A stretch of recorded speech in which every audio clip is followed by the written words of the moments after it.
welcome everybody to another live edition of Pittsburgh Sportsline in the BPTV studios. I just wanted to announce this is the first time in 2 months that we've had the whole team. I'm Al Levine, the Talking Machine, Chip Hayner, and Smokin' Jim Frazier is back 2 weeks in a row. Look at him. He can see now. And we still don't know what happened in the accident or whatever, but he's driving a new car, so they get a shoehorn and they fit him in the car. He took his shoes off to drive. It's unbelievable. That's my man. My brother from another mother. It's nice to have him back. We got sports to talk about, some nonsense to talk about for sure. And we're going to go from there. Thanks for watching us on Comcast 7 only in Bethel Park. Thanks for watching us on Verizon 32 in Bethel Park and the surrounding area from Nemacolin all the way to Cranberry, Wexford, and all points in between. We appreciate that. On Facebook, thanks for liking our page and watching our shows. 6865. That's how many likes we have. We appreciate that. A lot of hard work to get those likes, and thank you for doing that. It's very well appreciated. We've got a good show tonight. I got some promos to put up. Let's see if they got the camera ready here. We got Steve, who was Rookie of the Year. Now I'm just calling him MVP. There it is. First one, Olive Oil's Pizzeria, 412-831-1900. Jeff is there. Contact Jeff. They'll tell you what deals they have. They got a great crew working with them. They made us our pizza and hoagie. It was delicious. You can hear Smokin' Jim chomping in the background. How is that, Smokin' Jim? It was so good. I know you can see it now, so that's a bonus. Next up, Joey Fabus Childhood Cancer Foundation. Joey before DIPG, after DIPG, the brain cancer that took his life at 9 years, right before his 9th birthday. They've raised over $100,000. And with the Joey Strong Foundation, it's just great. You can go to the Joey Fabus Childhood Cancer Foundation. They have a night at the races on May 17th at Community Center, 7 o'clock, right in the middle of downtown Bethel Park. So check out the Community Center and night at the races. The Bethel Park Historical Society Arts and History Center. They do a lot of great things. They have businesses renting out there. And by the way, they have a new coffee shop in Bethel Park right in the one corner of the building. I've been there twice, Reginald's Coffee. Now, I'm a green tea guy, and they supplied me with some green tea. It was delicious. Dragonwell. I put a picture up, got about 200 likes on it, so thanks to everybody. Appreciate that. But they do a lot of great things there, and check out the coffee shop. It's 1.6 miles from my house, so it's very close. And you can see it at 2600 South Park Road, right where the big trolley is. So check that out. Tell them Al Levine, the Talking Machine, sent you to Reginald's Coffee. And I heard they have great coffee too. All right, if you have a group in Bethel Park that needs money, we got $100 to $5,000 available for you and your group to do great things in Bethel Park. If you're doing things with your group here, you can get money to help fund it and do more great things in the community. Go to bpcf.org, get an application. I'm one of the trustees on the board. Come on out and plead your case on why you need that money. Again, that's Bethel Park Community Foundation. Next, Dave Cable likes to have a little fun at my expense. There it is. Thank you. There's my face on Uncle Sam. Tell them Uncle Al sent you to BPTV to help out like Jack and Zach and Steve, who came back after his hiatus at CCAC. He's back tonight putting this audio and video together for us.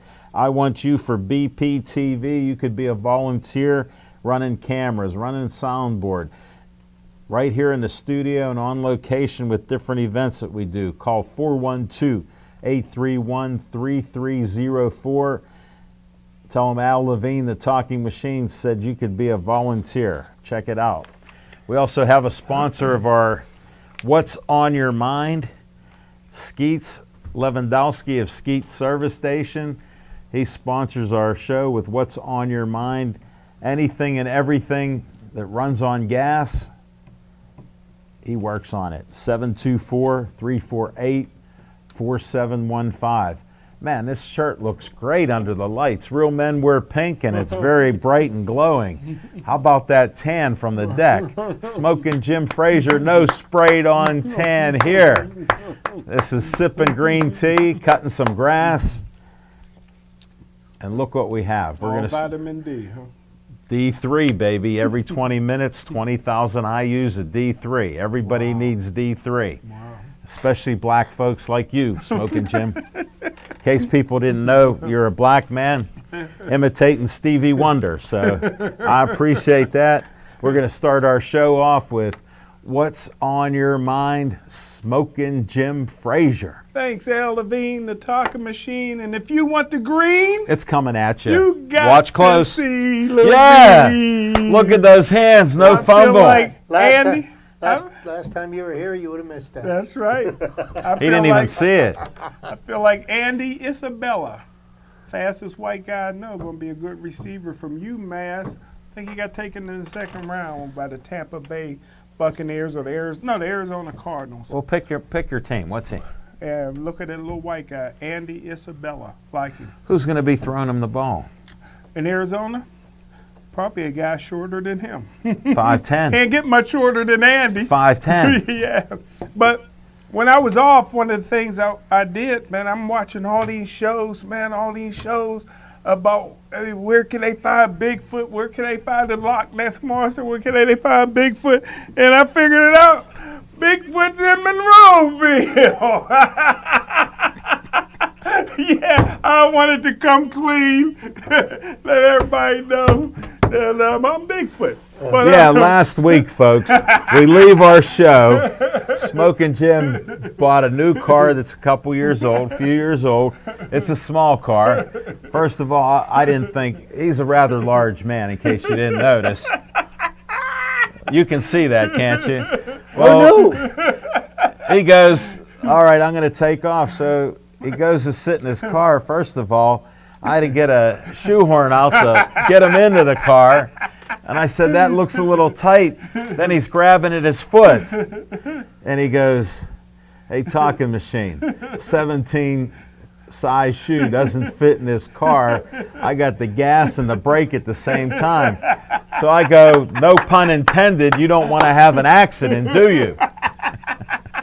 So he took the other shoe off, put both shoes down there, and he drove off beeping and smiling. And his sunglasses were on, and it was dark as could be.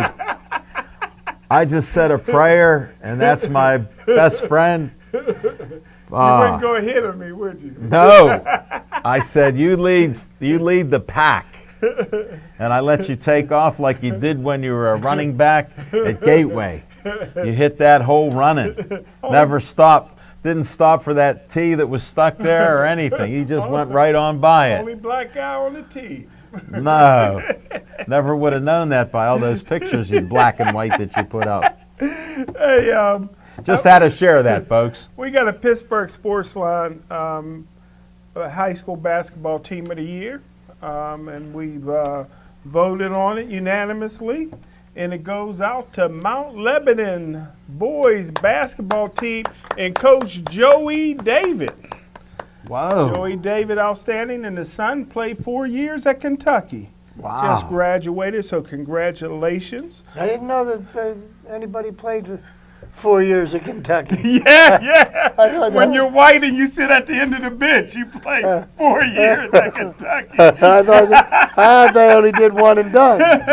I got a feeling he's going to go on to coaching, brother. But, hey, at least he made it to senior night. He got on the court for senior night. Yeah. There's plenty of room, right? Yeah. You didn't have to worry about getting stepped on, right? Yeah, that's right. But hey, what's on my mind is what is? Also, I called the Pittsburgh Pirates this week, so get ready. Al Levine, the talking machine, gave them a little piece of my mind because they didn't make good on those zoo tickets. Hold it. Let me explain what the conversation was. Hello, Pirates. This is Smoking Jim Frazier. Last year you gave me 2,000 tickets. I expect the same. Okay, sir. 1,200. 1,200. Well, I knew if I exaggerated, you'd tell me the truth. Now, here's the question I have. Why would they give you tickets last year? How did you even contact them to get tickets?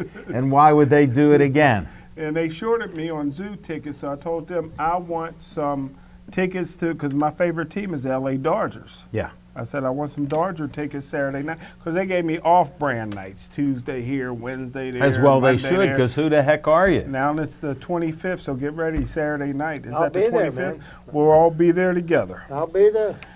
So How's that even going to happen, and why would they give you a And ticket? you realize the game starts at 7:05, you know, so that, like, it doesn't start in the third inning.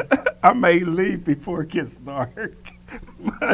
Let me just tell you, a friend posted the other day, you'll appreciate it because you don't see that well at night with the sunglasses, but they said a couple weeks ago, the next 4 months, the sun sets after 8 o'clock at night, the Wow. next 4 months. Wow.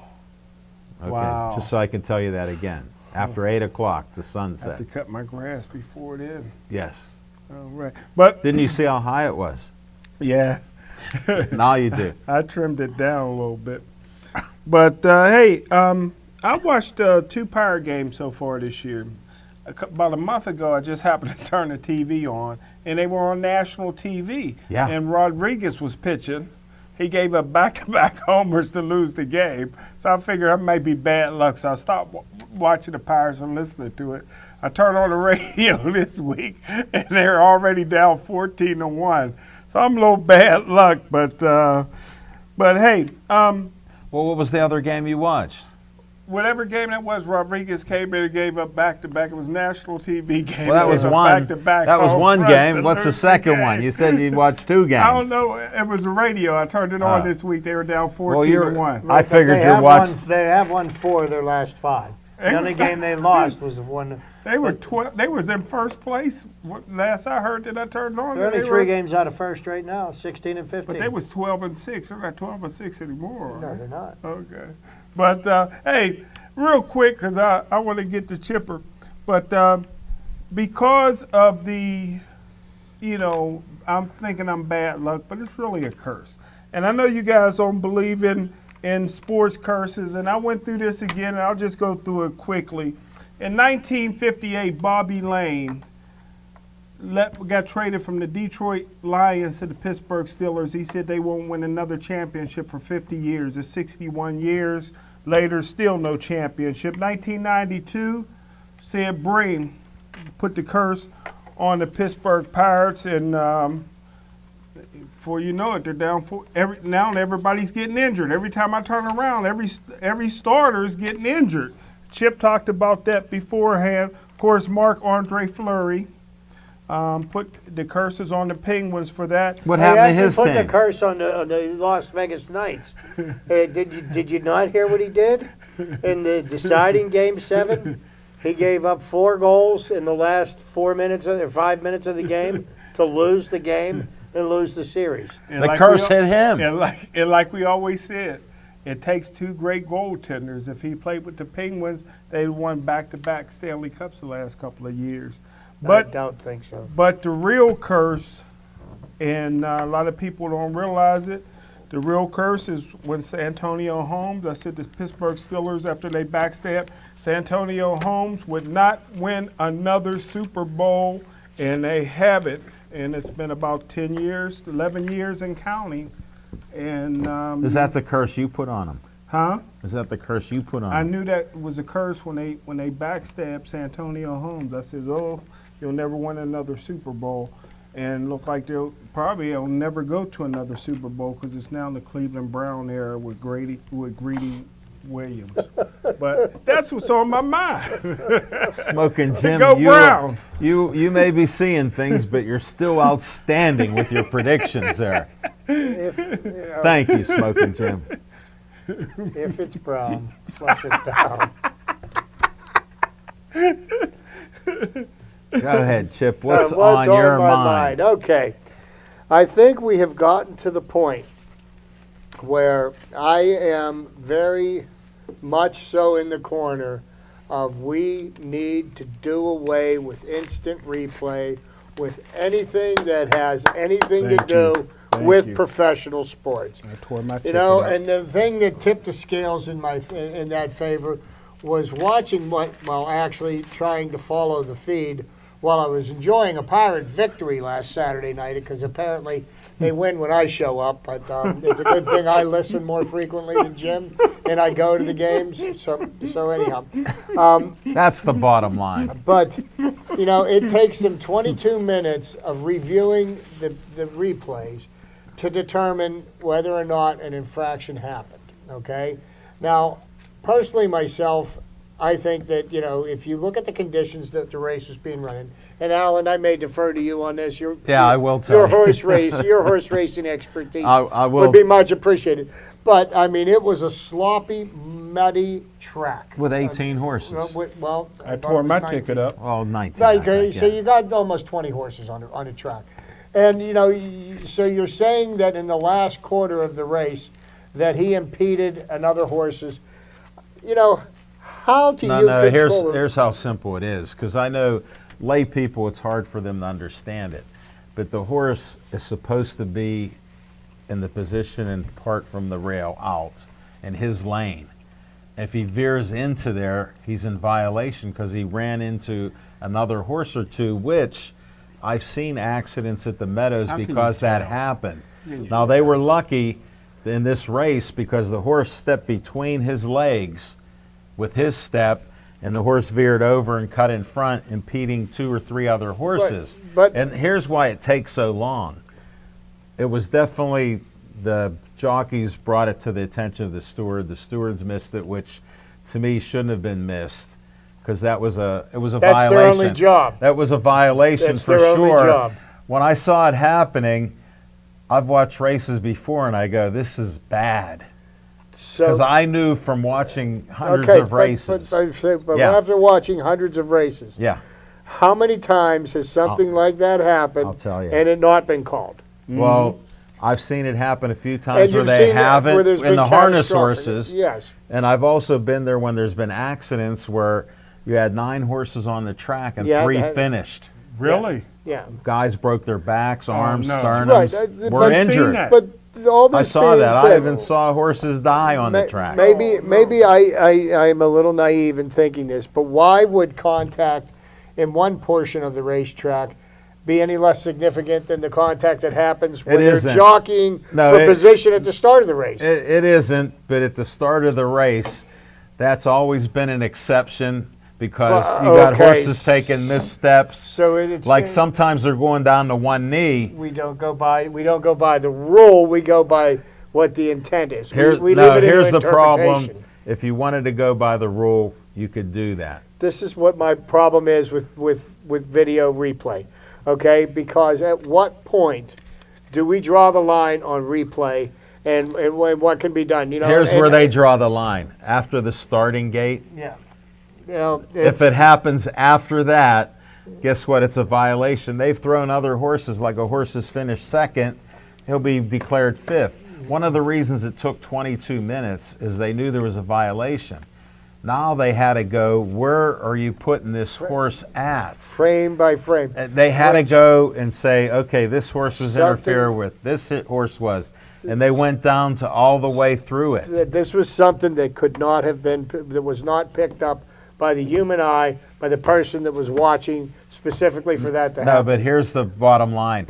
The driver, well, I call them drivers because of the Meadows, but the jockeys knew that. But, okay, so when they got off of the horse, we're getting away from my point. Yeah, but when they get off the horse, they throw a flag on it. So with replay, yeah. And the problem I have with replay is games are played by human beings, and human beings are flawed. Yeah. Games and sporting events are judged or refereed by human beings, in just same way that the participants are flawed, the referees are flawed, and we should learn to accept and to live with these facts. Now, what's going to happen here in the NFL when the season starts? Do you have any idea of what kind of a nightmare that they're going to create? Because now they can call pass interference off of a replay. Well, what about all the holding calls? Like while you're looking to see if somebody had pass interference, and you see an offensive lineman tackling the defensive end and laying on him that didn't get whistled. So at what point, so you're going to be able to call one foul? I'll tell you this, there's holding on every play. Right, and there's pass interference on every pass play. So what are we going to do to the game? Are we going to make? Are we going to As slow long down as it's the game? after the starting gate. So yeah. So is it going to be 20 minutes? I think you know what we should do. We should get rid of the replay altogether. There is no replay. The call that's made on the field, that's the call that people live with. It's been happening since the beginning of organized sports. And, you know, in baseball's what, 150 years old? Yeah. And people have been yelling, kill the ump for 150 years. I hope they keep yelling it for another 150 years. I don't want an automated strike zone. I don't want every play to be reviewed because the game's long enough as it is. What are we going to do, review every ball and strike call during the course of Right. a game? At some place. But the one sidebar I want to put to this, they didn't have to do a replay. Because all that had to happen is the jockey files his grievance against it. Right, but They look at the race one time and they go, there's the violation because he said where it happened. They tell them exactly where it happened when they're coming down the lane out of a turn. And that's why they have that rule, because in turns, it's so dangerous if a horse but, you know, veers I mean, right. you know, and I can understand can that, knock but him- I its mean, feet you look out. at the you look at the conditions that race was being run in, and you could tell from Well, from they the shouldn't have footage I've even. seen. They is shouldn't that have even ran the race. The jockey did not deliberately. No. You know, It was the horse the took horse a got misstep. the horse got spooked Well, by the crowd. because it wasn't so used to being he got in front of a spooked big because he's crowd. a 3-year-old. You should hear some of them cover their ears so they don't hear the noises. We had a horse that would jump shadows. They put a shadow roll on him. He would jump a shadow when he'd see it going around the track. Wow. They go, we can't have that happen, so they put these big shadow rolls on the horse. Wow. These are the little nuances that you don't see. I know, I But didn't when there's a rule violation, all they do is the jockey says, here's where I was, here's what happened. They go, okay, we'll look at that. That's how simple it is. My point. Guilty. Get rid of replay altogether. Yeah, but that would still happen in a race. They'd have to no, because they didn't see the infraction happen. How do they watch the race again? Which in other Well, words, they're watching a replay. Put it like this, they trust the jockeys to be honest because they can get fined and suspended if they're not. Yeah, and That's what happens to And them bullied. because And bullied. no, they Because don't they're talk so about little. bullying because they're small. They just get away with Yeah, it. They you run know, undercover. anytime. But you- no, I've seen races with the kind where of money that's put on these things, to think that somebody might embellish slightly. I well, don't with think horse it's beyond the racing, realm. I've seen it in harness horses, thoroughbred horses with different violations, and they come down. So, Okay. so I bet on horses, and I don't rip the ticket up because it might be a winner. You just never know. But that one race, 3 horses finished. 6 horses went down just in the first quarter. First quarter of the race. Oh my goodness. One horse went out, veered to the right, knocked the feet out of all the under. They were all the leading horses. The ones in behind were the 3. They went around it and ended up coming in first, second, and third. So, I mean, I've seen it. Can I say And one it's a thing dangerous before thing. before you go, Sure. Talking Your 2 Machine? cents would be appreciated. In the 140-year history of the Kentucky Derby, 45. 45 had never been overturned before. And I feel like, what if I had the winning ticket? I'd be heartbroken. But I will say this. I don't agree with instant replay in sports, except for I think that you need to have an automatic strike zone. The computer should do that in baseball. No, I think that'd absolutely be not. If you want to play video games, sit at home and play video games. It would get, No. it would get me to be I am a glad fan. we had this discussion. Your Get rid 2 of the cents. DH. Get rid of automated strike zones. Get rid of replays. All of it. Throw it in the garbage can. Let's just enjoy the games as they're played. Well, the replay thing has gotten out of control. Even though the race was called right and the rules were broken, I understand your concern about replays going to the nth degree where they shouldn't. Yeah, they And that's a problem there. It's gotten to a point where If I had that winning ticket, I'd have been upset. At what point do we draw the line? And 'cause the way I look at it is, if you're going to replay anything, you should replay everything. And I think that's really ridiculous to think that. So and the other option is replay nothing. Well, Yeah. you got to get some automatic strike zone. He's told you. How many times he got to It's not tell you? slowing up the game. It's making it more efficient, isn't it? Jim, you're taking the umpires out of the game. The umpires are as much a part of the game of baseball as the pitcher, the catcher, Just the, one. the 8 players in the field, okay, the manager. You know, it's all part of the game. You don't mess with tradition. Smoking Jim doesn't even understand that. I didn't know about the infield fly rule. He just found out about that. All right, we're going to move on. It's Thanks, something Chip. new.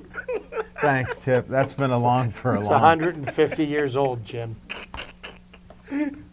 He still doesn't understand. After the show, you can talk. All right, what's The on only my? rule you need to concern yourself is Rule 21, Paragraph D. No, Yes. no. That's a good rule. He signed that too. He is very arrogant, like you.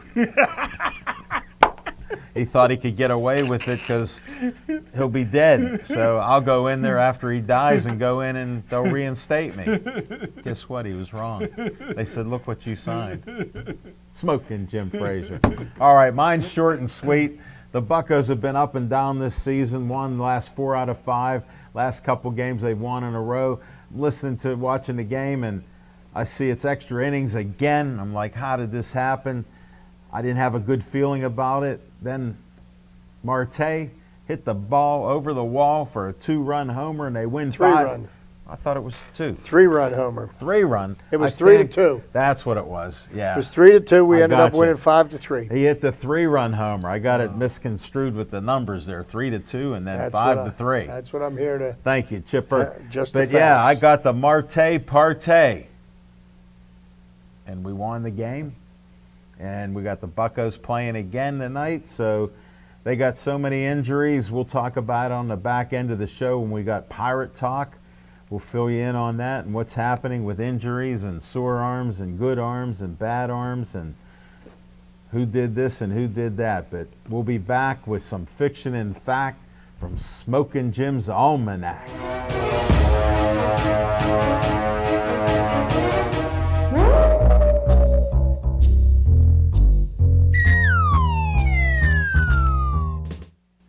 Thanks, Al Levine, the talking machine. Chipper, thanks for the rookie of the years in the house, Steve Fisher, and my main man, Little Z, Zach Taylor.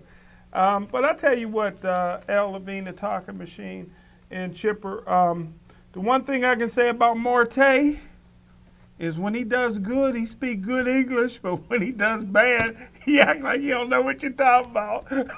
No, and when he does bad, he has an interpreter. Yeah, that's it. Just like Gong. Gung has an interpreter all the time. Yeah, he isn't. He needs a little something more than an interpreter. He needs to hit the ball. But I'm here. You know what? I think that it's time for everybody to get angry. I'm tired of being the only one on this soapbox about reverse discrimination in the NFL. It's been over 17 years since the last white starting defensive cornerback played and that suited up Who was it? in the National Football League. Who was it? Jason Sehorn. Okay. And I question if he was 100% white. He was. They did a DNA test on him. Okay. Who did He it, was Marty? Caucasian. Yeah. But, you know, this reverse discrimination is getting out of control. It's another year in the draft. There was no white guys, cornerbacks taken in the NFL. Kevin Green, who's the all-time sack leader in the NFL, had to wait 17 years to go in the Hall of Fame. And the Pittsburgh Steelers drafted a guy named Sutton Smith. And I usually don't like guys Is that with, from NIU? yeah, Northern Illinois? I usually don't like guys with 2 last names. But I tell you what, if this guy was black, he'd have got drafted in the first round. 6'1", 240 pounds. This guy's all over the field. 2-time. He came out after his junior year, so I don't know if he needed the money. I don't know if he came from trailer trash or anything like that. But he didn't play a senior year. Came Why out didn't you after dig his a little junior- deeper then? junior You're year. going for color. I'm He had, just he had I'm just 45 tackles for loss. that led the nation. Led the nation. As a sophomore and a junior, all over the field. This guy is a great athlete. In high school, he ran for 2,000 yards and 32 touchdowns, was first-team All-State Why is he running on back. defense? You know, defensive tackling machine all over the place. How in the world can somebody like that not go in the first round? Reverse discrimination. But, again, I got to take it one step further as I wind it up. The one drug of choice with white players is steroids. If the kid's not on steroids, if he plays like this Bud Dupree's in a world of trouble, because this could be your next great player. You know, my favorite player of all time, even though he might not like black people, is Bill Romanowski. You don't have to like me for me to appreciate your game. I love Bill Romanowski, steroids. Lyle Alzado, steroids. Jim Haslett, steroids. Steve Corson, steroids. Tony Mandrich, greatest player in college football history, steroids. John The Ringstra. steroids didn't help him be a pro. No, because he had to get off of it. He lost 60-something pounds Is that all? in training camp. Ringstra went from 305 to 255 and had stomach problems and was never the same. So if Sutton Smith, who's white, if he's not on steroids, I think the Pittsburgh Steelers got a great player who, if he was black, would have been a first-round draft choice. They got him in the 6th round. So that's the fiction and fact from Smoking Jim's Almanac. Let's hope he's not on steroids, because he plays like he got roid rage. Really? I love the way he plays. That's very unusual in your observation. I'm glad you're seeing things, Smoking Jim. Thank you for that insight. It's a white man's drug. We'll see what he Thank you. shows us up at St. Vincent's. Right? Steroids. Thank you, Smoking Jim Frazier.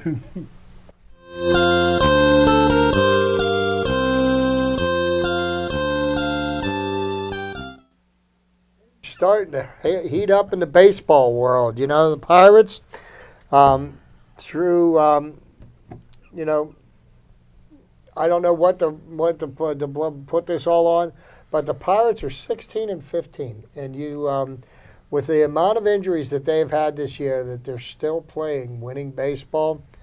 It tells you something about the way that organization's being run and the people they have in the system. But what I would like to go over now is I was thinking about what are the 10 most unbreakable records in baseball. Yeah. Okay? I can't wait. And I got to agree with a couple of them for sure. I'm sure you will. The one I feel should be number 1, not number 10, but number 10 is the consecutive game hitting streak. 56 games by I'm Joe with ya. That's DiMaggio a in deep the record. summer of 1941. That record has stood the test of time. I got to agree with that. Won't be broken. You know, Jolton Joe hit .403 and slugged .717 during the streak, anchoring the Yankees lineup from mid-May to mid-July for an incredible 2 months of historic baseball. Every year, some player goes on a 20 or 30 game streak, but the reality is that over 60 years, nobody has ever really come close. Pete Rose hit 44 straight in '78. Yay. Paul Molitor hit 39 in 1987. But the interesting thing about Joe DiMaggio's amazing season in 1941 was in that same season, Teddy Ballgame was the last player to bat over 400 for a season, and he did not win the MVP. Who got Joe it? DiMaggio did. Okay, number 9 on the 10 most unbreakable records. Career no-hitters. Nolan Ryan with 7. Johnny Vandermeer's record of consecutive no-hitters in 1938 might be the more popular record, but Ryan's is the more impressive.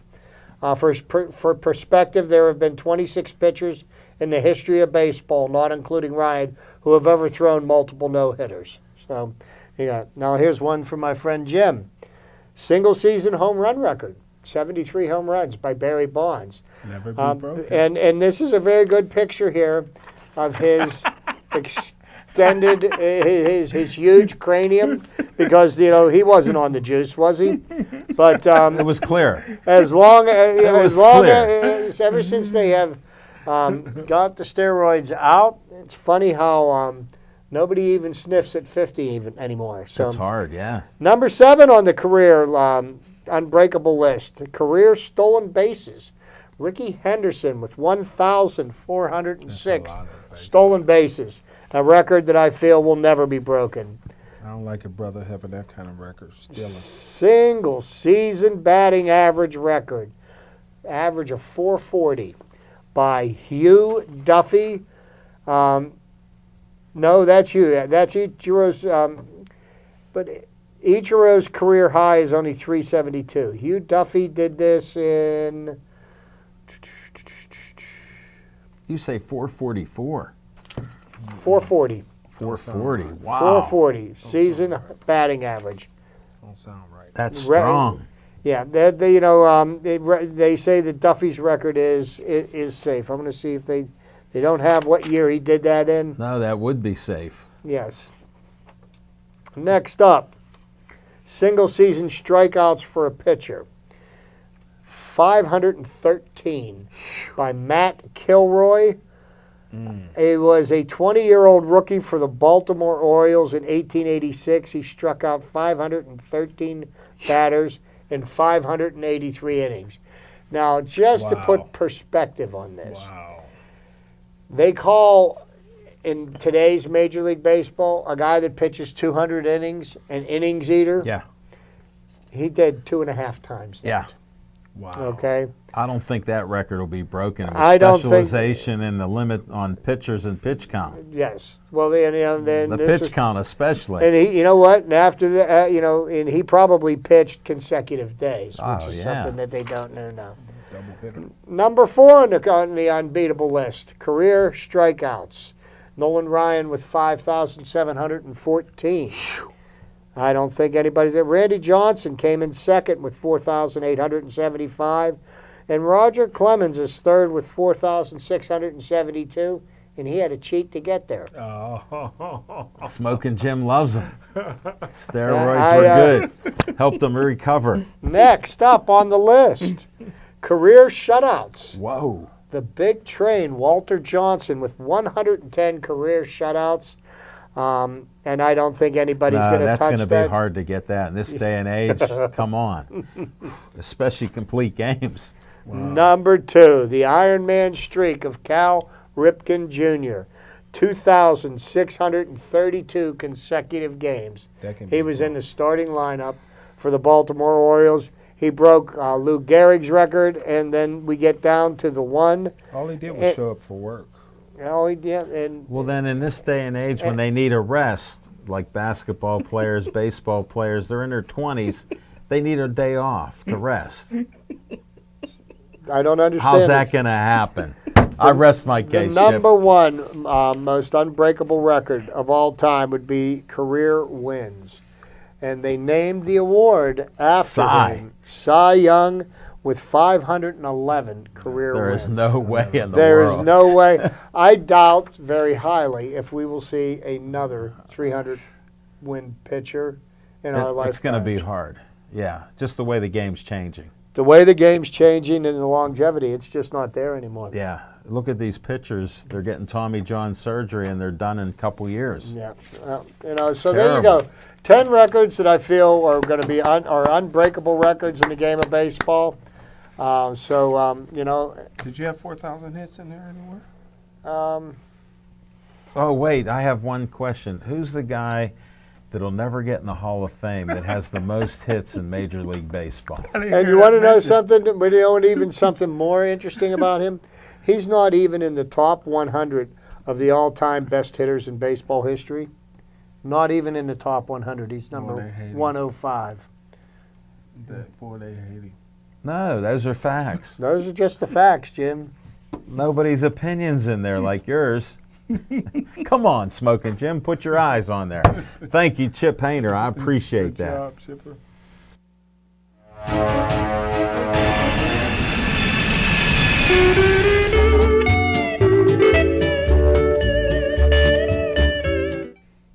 Tan. Look at that. Real tan. It is not spray on tan like Smoking Jim Frazier. On location. Guess what? Next week we'll be at Olive Oil's Pizzeria, 930 Brookline Boulevard. Bruno Sammartino's son, Daryl's going to be there. Larry Richard from KDKA, the Dreadlock DJ. Dan Bogan's going to be there. And I got 4 boxers coming from the Bronson House who all won Golden Gloves. Come on out there. They got specials. They got food specials, pizza specials. You never know what Frank Fanero will have out there. Check it out. It's a great time for shows. Joanne Forrester said she's going to stop by. She lives about 3 blocks away. She back in town? She's been in town. She lives in Brookline. Okay. I know you don't know who she is or Yeah, I whatever, do. but you said we miss her, so Yeah. she said she wants to come out to the show, and she said she'd be there. Wants to see Smokin' Jim doing his Stevie Wonder impression. Can't wait to see that. But yeah, we may be looking at VFW and Millvale, doing some shows out there. I put a call in to Jose Caraballo. He asked us to do shows. He didn't get back to me yet, so that's coming attractions there. We'll have to see what's going on. So stay tuned for where we'll be on our next show next Monday, Olive Oil's Pizzeria.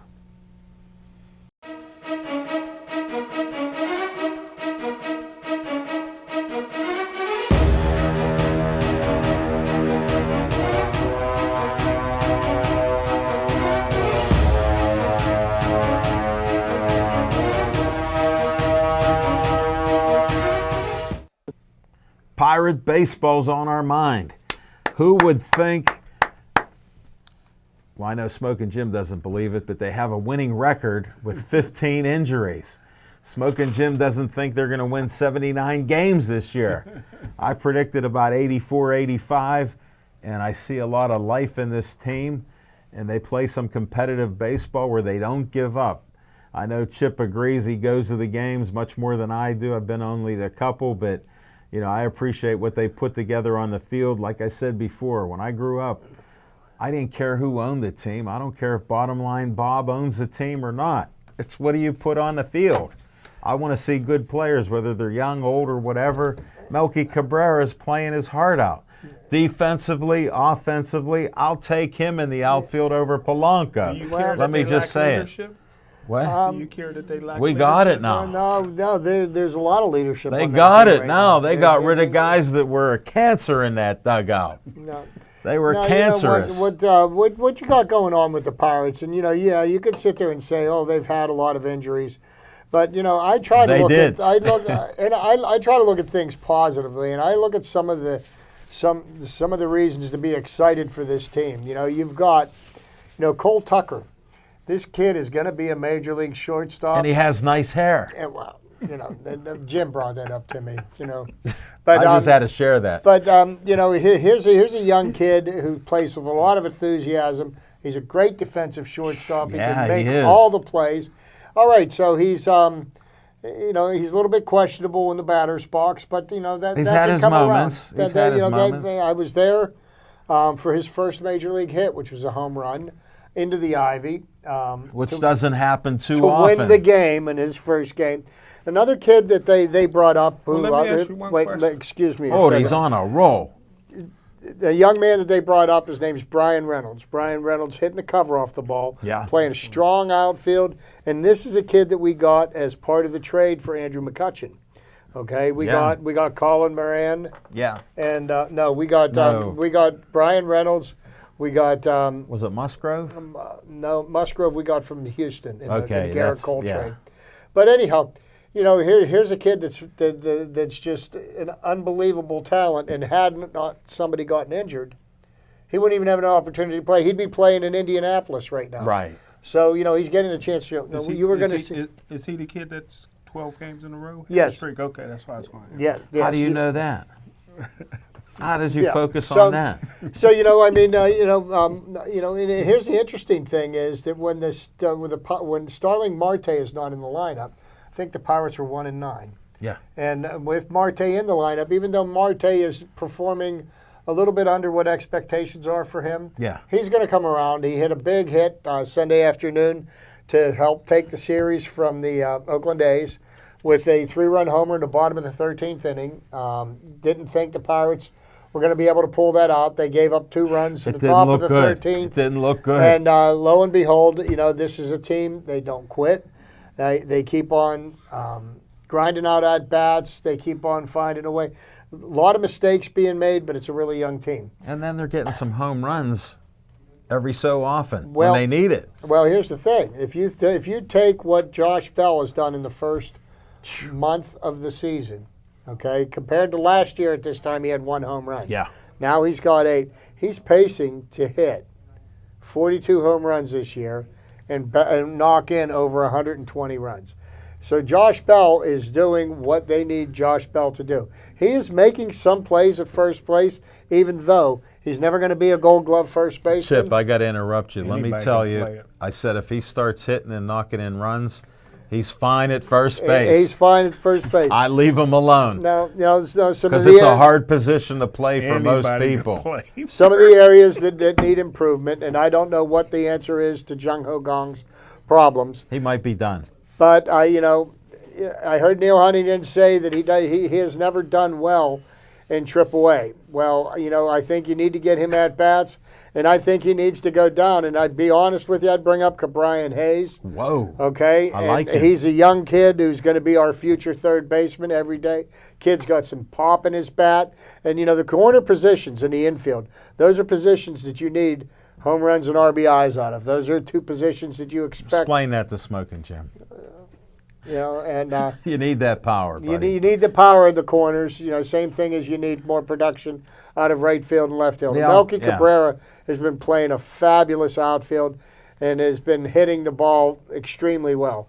I'm so impressed with him and just his hustle. And I thought he was washed up. Did we rush Gregory Polanco back too soon because of the lack of sure. major league qualified outfielders that we have? I think Gregory Polanco needs more seasoning, and he certainly doesn't have any arm strength. And I watched Saturday night, I watched the A's take base after base, just because Polanco They just go. He doesn't have the arm strength.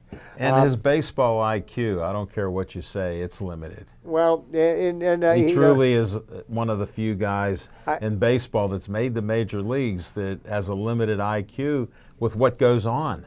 Yeah. And, it's just sad. But okay. He's a great athlete. It is what it is, and the Pirates need his bat in the lineup. Yeah.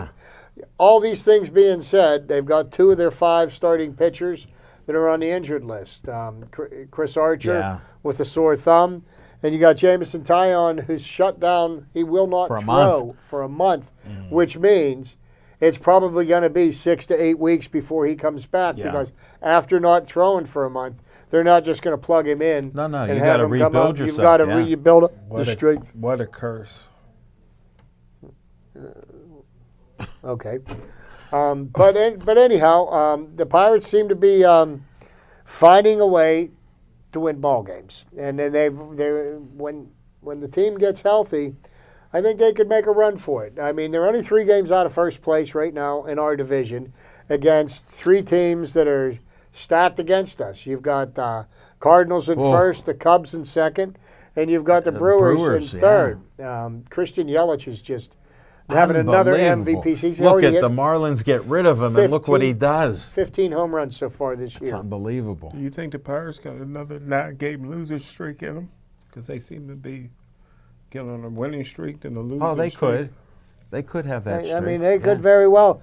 And they could run off 10 or 11 in a row as well. I mean, there's every bit of a chance to do that. We won't hear a word out of Smoking Jim when they win 5 in a row, let alone 6 But, or 7. I mean, for the Pirates to continue to be Smoking quiet successful, what we need is more consistency out of the bullpen. Yeah, and we that's seem been to a be little we've weak. been losing bullpen arms as well. And it seems like right now they're going to run with 13 pitchers. And Well, we got 27 games coming up in the next. We have 27 games in the next 27 days. That includes a doubleheader on Memorial Day. Yeah. That's a makeup game from earlier in the season. So That's a lot of games. that's a lot of games. And hey, nobody's feeling sorry for the Pirates, and they're just showing up every day and they're playing baseball. And with the exception of, I think, out of their first 31 games, the exception of 2 or 3 games, they have been every single game. They have been in it. Okay, so they've been competitive. There's been a couple of games, and I know Jim's going to hang on to the 14-1 pasting we got. How could he not? It by sticks the in his A's. head. He didn't see it. He heard it. But you know what? When you hear it, it sinks into your brain deeper. Look at him. And you want to know the good thing about that 14-1 game it only counts as one loss. Good point. Good point. How many games we playing, Smoking Jim? You know? Oh, how about that? Yeah, Starling yeah, Marte still singles to 162. center. Adam Frazier scores. That's Pirates are my- up Down 1-0. goes Frazier. Bottom of the third. You didn't mention Frazier. Well, he's had a little up and downs here and there. He's had his ups and downs, but he's been solid. player. You know, He's we're actually we're not losing any games because he's playing second base. Put it like this, he's made some great defensive plays, I'll tell you that much. Yeah, he has. His range wasn't too bad with getting over for But balls. the person whose range that I've been impressed with was Cole Tucker. Oh, I mean, I He's tell a you, beast. he's made some plays that is just like they're and he got eye-opening. the arm. He's He's got an arm. He's got an arm. Yeah. He got a cannon, And Smoking Jim. you know, maybe the best thing that could have happened to Cole Tucker was Eric Gonzalez. Well, he's the collided with Starling Marte. Oh, that was tough. he's the shortstop of the future, but it's now.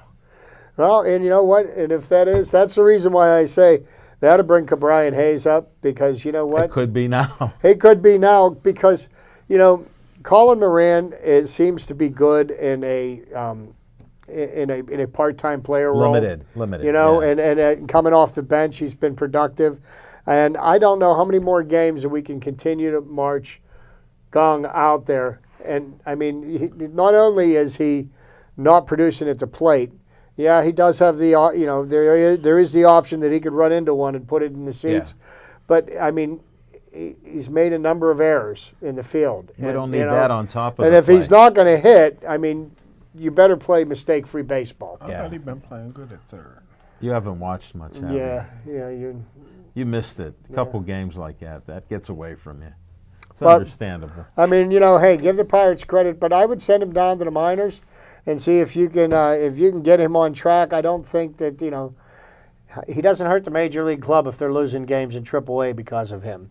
You know, I think Brian Hayes, he lit up Altoona last Yeah. year, and I know that they want to get him so many at bats in AAA. Sure, they'd like to. Put him up, let him play. I don't care if we lose a year of eligibility on him. Wow, you're mean, getting old school No, on this it's now. about They used to bring the young players up, let it's them play. about winning baseball games now before you know we get too far behind. Look And at we're Willie right in the Mays middle. and Mickey Mantle. They came up, didn't hit well at first. They didn't give up on them. They become superstars. Mickey Mantle didn't hit well at first? No, I didn't know that. no. A lot of them had a tough time adjusting to the major league game. Yeah, Like you Barry know, with- Bonds didn't hit so good either until he started juicing.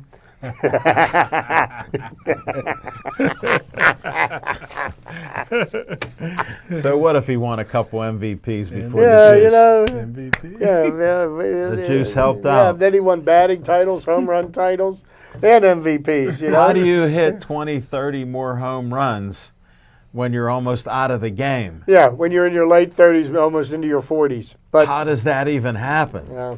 Happened with McGuire. No, it didn't. Yeah. He didn't make it that far. Yeah, his body broke down on him. That's Yeah. my favorite player.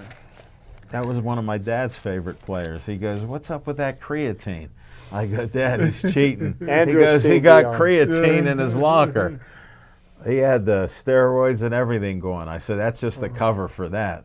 The only player I'd say I'd pay to watch play was McGuire. He saved the game. Well, I'll you're tell you what, lying if now. you get it, if Baseball. you're going to pay to see anybody play, I'll tell you who you watch. Wait till the Los Angeles Angels come to town. Watch Mike Trout. Yeah. He is by far the best player in the I game like to today. get his wallet. You're not having that happen. 430 We're almost million out of time. It was great to have Smoking Jim Frazier, Chip Hayner. The crew was all back. Hopefully you enjoyed some of the sports talk and nonsense, because we do have to add some nonsense in there. Not that Smoking Jim's adding that nonsense too much, but he gets a little crazy. Talk to him about the infield fly when you see him out in public. But thanks for watching our show. We appreciate all of you, and stay Joey strong.